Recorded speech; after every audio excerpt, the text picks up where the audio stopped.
Hello, gang. Good to see everybody again. Happy Tuesday. Big congratulations to Sarah on her triathlon. Hopefully you guys have all read her race report. I couldn't be prouder of her. It was really great to see that she finished that race, even though it was not easy being completely dehydrated and having heat stroke the day before. So well done, Sarah, and I'm looking forward to seeing the rest of you guys out there on at the races. It's such a fun event to do, and I can't wait to see everybody else out there. So happy Tuesday, and I'm here to answer some of your questions. Sorry about the goggle eyes. Just got out of a very cool open water swim race. I got totally out of my comfort zone and showed up on a beach in Lithuania, and was told 5 seconds later to run into the water over there and do 2 leaps of a course of 1,000 meters. So that was a good time and a bit of a surprise. Going to be a bit sore tomorrow, but triathlon is all about getting comfortable with being uncomfortable. And absolutely every time you guys do something that's uncomfortable, you get more comfortable with it. So keep challenging yourself. You're doing great, and lots of green boxes, lots of green squares. So keep at it. All right, so your questions. Gregory Robertson, he was asking about a taper plan, and then Erica chimed in as well. They are doing earlier races. So they're doing Wasaga Beach, and Erica's doing Cornwall Triathlon, which are a little bit sooner than this plan has been designed for. This plan was really designed to do the Olympic distance race at the Esprit Triathlon in Montreal, or on the long weekend, the Canadian. That was the one I was trying to think of. So doesn't matter. It's all good. I've made a few changes to both of your plans personally so that you have a bit of a taper week before your race. If there is anybody else who I need to make a few adjustments on their training peaks, please let me know. Happy to just make a couple of changes. If you want to taper more, you can.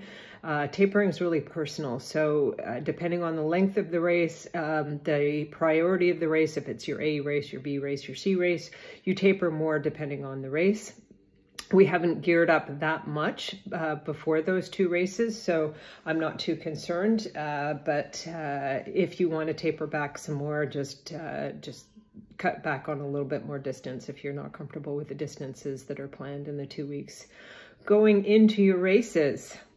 Another question came up, and I'm sorry, I forgot to write down who it was from, on standing on hills on the bike, also known as honking on the bike, and how much to rock side to side. So in the article that she was referring to, honking is when I'm going to stand up and do this, is when the bike rocks from side to side like that, as opposed to just the body doing a little bit of this.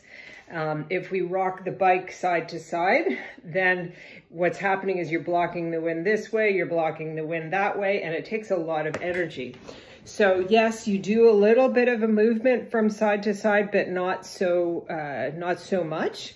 And then the question comes up of, should you actually stand when you're on a hill? It's really tiring. So for lighter athletes, it's easier. So Coach Maggie, for example, she could probably stand up a little bit longer than the average person. But even then, it's really to kind of get you up and over something that's short and steep. There's a perfect example, Duplessis in Mont-Tremblant. On that course, there's 3 big humps. And on 1 or 2 of those, at the top end of it, you run out of gears, and you actually need to kind of stand up unless you've changed off your cassette and you've got enough gears to get you up and over. But you don't want to spend a whole hill climbing out of the saddle, because it's really, really tiring. And I know that Gabby's going to be talking tonight about climbing and descending skills, and that's probably something that comes up in that article. But yeah, so stay down as long as you can if you're a heavier athlete, but if you're 120 pounds or less, then maybe you'll have more success standing longer, but really it's hard on your body. Anne-Marie had a question about Aerobars and what to do about that. So Anne-Marie, the most popular or well-known brand is a brand called Profile. I can definitely recommend that company. I've used them a lot, and I like their Aerobars. The thing that you want to be looking at is light. Obviously, if you can get some carbon in there, that's even better because it's lighter. But as we get more carbon, there's more cost, so you sort of have to balance that out. We are going to be talking in the coming weeks about how much time you can actually save with Aerobars, and it's a lot. So that may be something you want to consider. But if you are going to get Aerobars, you want to get them fitted properly so that you're not leaning too far down or leaning up too high. So you could ask them to do it at the store, or if you have had a bike fit with James Van Tover, our best bike fitter that we've got in our club, then you might want to just make a follow-up appointment with James and ask him to have a look at the Aerobars. If you haven't had a bike fit, I can definitely recommend James Van Tover. He's very busy, so make sure that you give yourself a lot of lead time to get that bike fit done. He's a physiotherapist, and being a physiotherapist, if you have coverage, it's covered under your physio plan. And the final question from Jackie is a great one too, on training stress balance versus what I call LSB, life stress balance. So we all know on Training Peaks, you've got that form score. So you've got fitness and then fatigue and then your form score. And we talked a little bit about the form score, which is also called training stress balance. If that gets below, -25, -30, then you want to ask yourself how you're feeling and whether or not you need to take a little breather and take a day off. So that's your training stress balance. But what about life stress balance? So I coach a lot of people who have very busy lives with active kids and, swimming lessons and hockey and soccer practice there. And then, you've got a career. So how do you balance all of that? So basically, that's the one thing on Training Peaks we can't see is life stress balance. You have to kind of listen to yourself and say, how am I doing? And am I doing too much? And at that point, you might want to look at your goals as well, in terms of the distance that you're training for.